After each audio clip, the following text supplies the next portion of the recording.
the book of Ecclesiastes, one of the three books attributed to King Solomon, the great wise king and the son of King David. The book begins with these words: the words of David's son, Kohelet, king of Jerusalem. And so this book of Ecclesiastes is attributed to King Solomon, even though it may have been written by someone else who has collected all the wisdom and sayings of the tradition of King Solomon. Nevertheless, the idea that King Solomon has brought these wise sayings and collected them that are contained in this book is very, very helpful and very probable. King Solomon has written these sayings found in the book of Ecclesiastes at the end of his life, as he reflects on his life and looks back and sees all the accomplishments and all the pursuits that he has been involved in, and reflects on them from the perspective of an old man, a man who is about to meet God.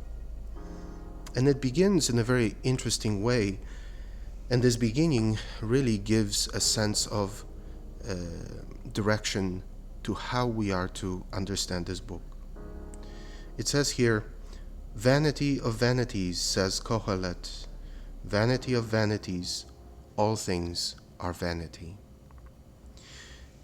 It sounds very pessimistic, but we have to understand that here King Solomon, at the end of his life, is presenting to us the different pursuits which he has undertaken in order to find peace and happiness and fulfillment.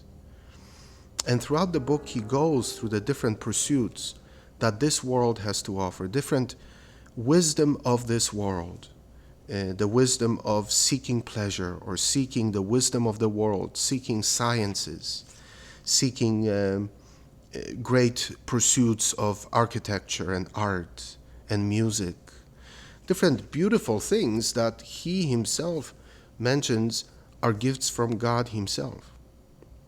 But he always says that even though, as we pursue the things, the good things of this world, if we pursue them without God, without the ultimate aim at pleasing God and following him, all is vanity. In other words, all is emptiness. The gifts of this world, even those that are given by God to us to be enjoyed, cannot be enjoyed apart from God. They cannot be the ultimate purpose of our life, because ultimately they will lead us to emptiness. The whole book of Ecclesiastes is simply a kind of a recounting of this man's entire life, the man who was given the grace and the privilege of having access pretty much to all that this world has to offer. He had a great intellect. He was able to understand many things. He was able to follow many endeavors. He was able to love many women. He was able to rule many people. He was able to build many beautiful things. He was able to compose many beautiful pieces of music and poetry. He was able, in other words, to conquer the world. He was able to conquer the world and experience everything that the world has to offer in terms of pleasure and goodness and enjoyment and fulfillment. And as he goes through the list of all these ways in which he tried to maximize his time in being able to experience the goods of this world and the pleasures of this world and the things that God has given him to enjoy, he concludes by saying, "Vanity of vanities, all is vanity, unless we pursue God." He often refers to himself as the men under the sun. And he says in the third person, the man under the sun pursues and then he lists pleasure, love, sex, art, relationships. So all that the world has to offer, the wisdom of this world, is pursued by the man under the sun. So the man living for the world is able to experience everything the world has to offer and still be left unsatisfied. The ultimate answer in this book is the answer of sacred scripture and the revelation of God, which is only by following the wisdom of God can we find satisfaction and fulfillment. This book is particularly helpful to us in our day-to-day, in our world today, because often we see our world as a good place, a place that has much to offer us. And not only in terms of material things, in terms of relationships, but also in terms of how we are to govern ourselves, or even how we are to live in terms of morality, in terms of relationships. Very often, by following the wisdom of this world, we can even go as far as to try to adjust the wisdom of God and change the wisdom of God, and say that the wisdom of God which is revealed to us in sacred scripture no longer applies because it goes in opposite direction from what the world offers us.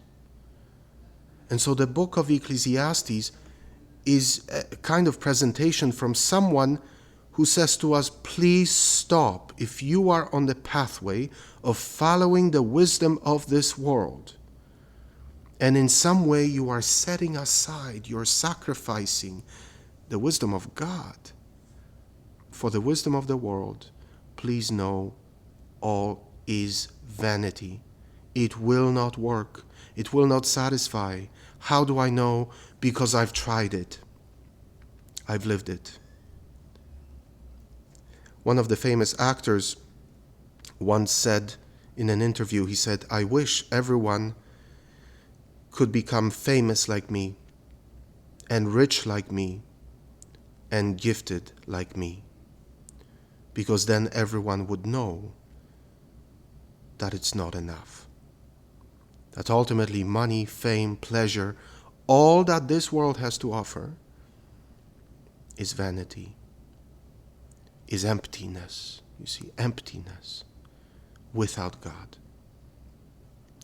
The book of Ecclesiastes offers us the ultimate lesson for all times, but especially in our time, because it begins to help us see that this world, we're not supposed to look at this world as purely evil, so that the goods of this world have to be rejected for the goods that God offers us. No. This book says, no, the things of this world are given to us by God to be enjoyed, but within limits. We must enjoy the gifts God gives us in this world within the context and confines of the teachings and commandments of God. If we don't, we will not be able to fully enjoy the gifts of this world. We will actually experience the emptiness that these things have to offer. But God gives them to us not because they're empty. They are supposed to fill us with joy and peace, but only if we experience them according to the teachings and commands of God, within reason. So here it's not like we have this, we have to choose between the things of this world and the things that are spiritual. The purpose of the book is to say, when we follow God and choose His wisdom and His teaching as the primary wisdom that is going to govern our life, only then will we actually be able to experience the beauty and goodness of this world.